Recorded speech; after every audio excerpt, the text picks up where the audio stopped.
had to be there. You were popular. We already talked Yeah, about no, that. we was rap battling.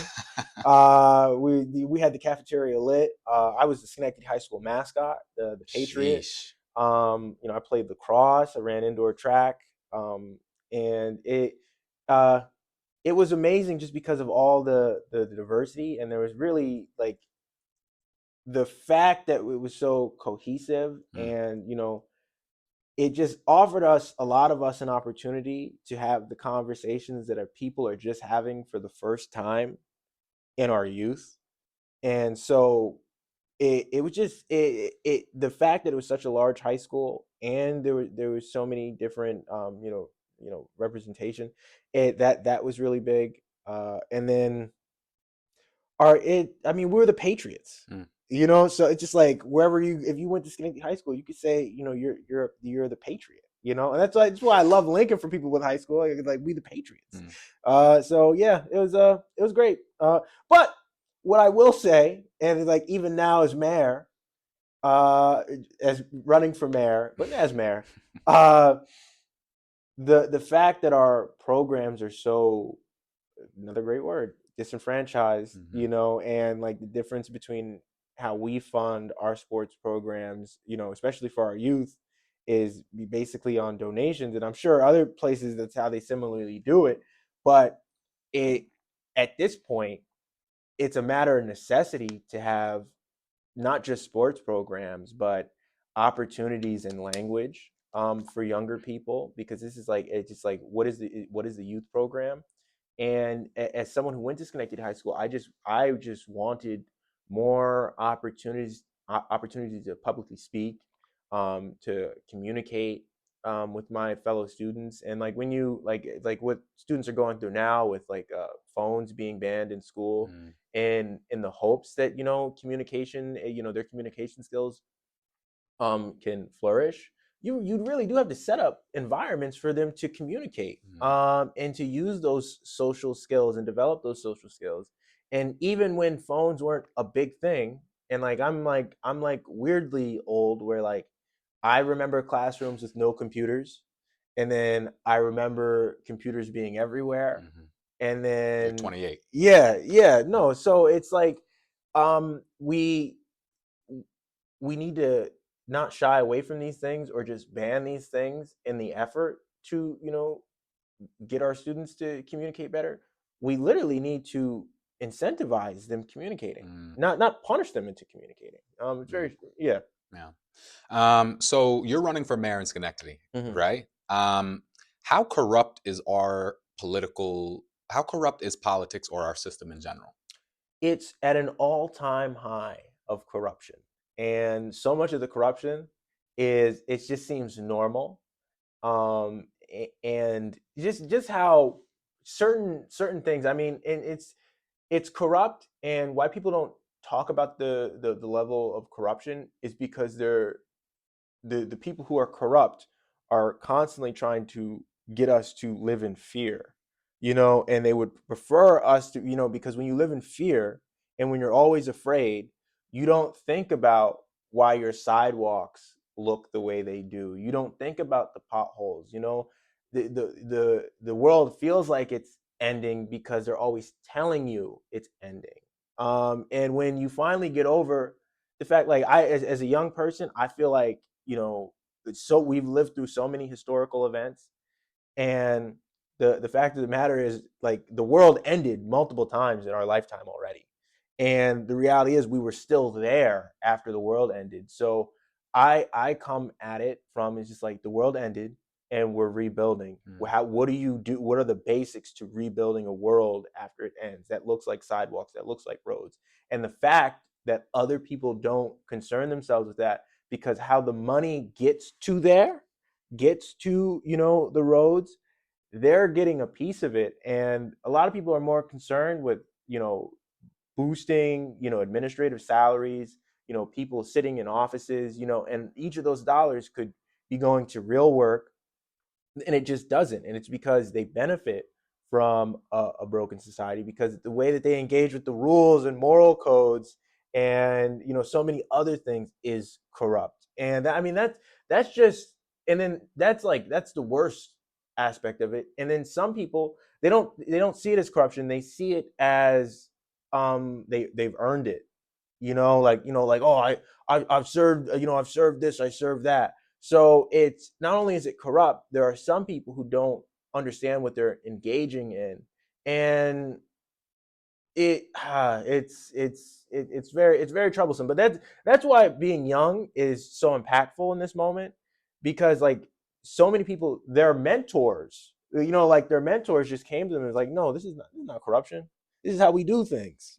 So you have people who aren't in the same generation as their mentors, and their mentors come from a different time completely. Hmm. So like when you really discuss how old some of these politicians are, there are generational values and perceptions, and what is normal are even different. So like to call, like, confuse for a second corruption with the ability to be like racist or hateful. Some of those, they don't even perceive it as that. It's like that's just the world order to them. So you have to you it, not only is it corrupt, but we have to manifest a set of values that goes against it and understands that it's a worldview.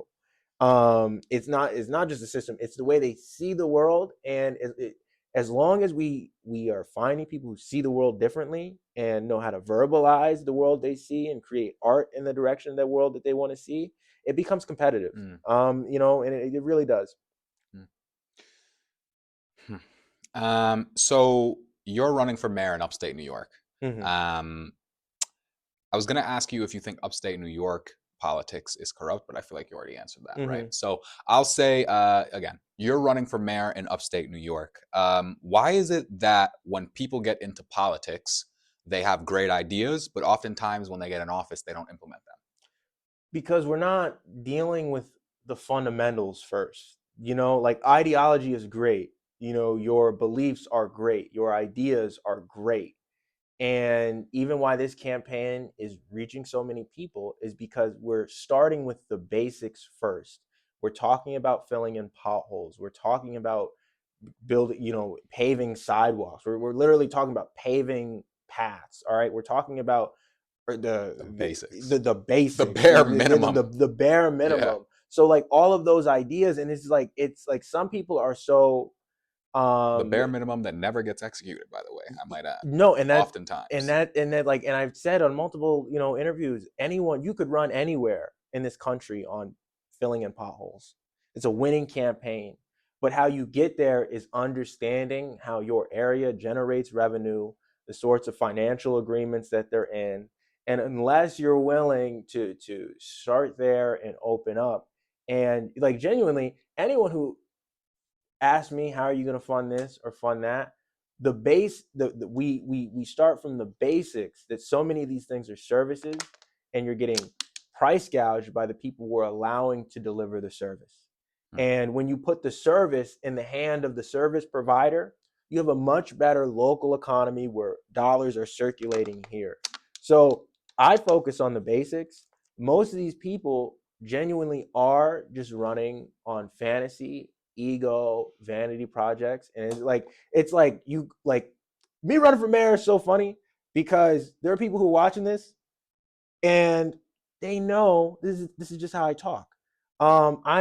We've been talking like this. This is like we're now doing it. This is us doing it.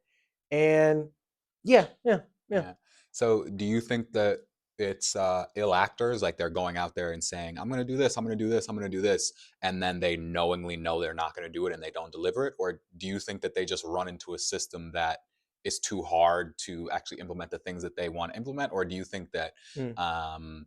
they were just naive and then they get in office and they're like, this is how things really run? Some people are they go in with the greatest of intent, but they don't understand how anything actually works, and they don't try to understand it fundamentally. So, and then they never understand it fundamentally, and then 30 years have passed. Mm, And yeah. everyone remembers them as the guy who, oh, he tried, he really did try, that Mm, guy. And that's enough. That genuinely is enough. A lot of people don't run in their hometowns because it's so personal. So and that's like that's a whole other thing. But people like they're forming new identities, and when you're not, if you don't have to be who you say you are, you don't have to. You find yourself in a situation where you got by faking it until you make it. But it's not all ill. It's not all ill. And the people who it's so funny because the people in the offices,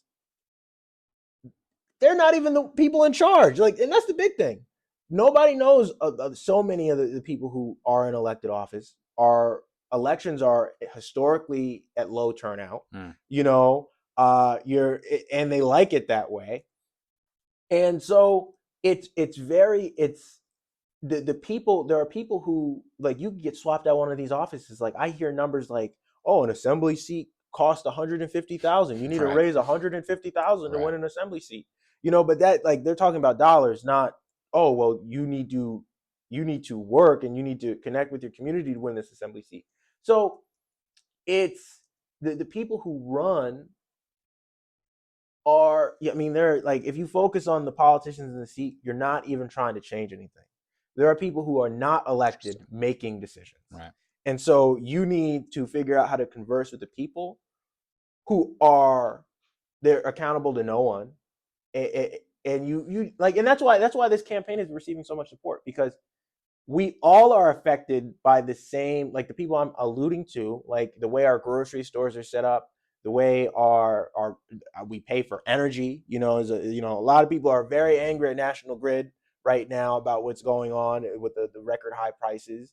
uh, and there's just so many of these institutions, and you just need someone who is going to speak for these institutions for a wide variety of upstate New Yorkers. And I mean, that's the moment we're in. Mm. So you're running for mayor in upstate New York. Do politicians or does big business and big money run the world?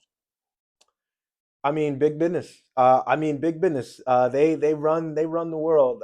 They tell, yeah, they tell our troops where to go. They tell us when to wake up in the morning. They set our sleep schedule. And I mean, it's like in big part. I say this because like people talk about affordability.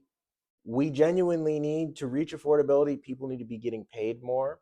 And how you get there in an actual way is by understanding that there are people in so many companies who do nothing but sit on their ass all day. And people manage, people who are actually doing the work, like our housekeepers, like our nurses, like our, Teachers. yeah, our teachers. And so much of the money that could be being individualized into people's paychecks is it's being siphoned off by people who just stop that from happening.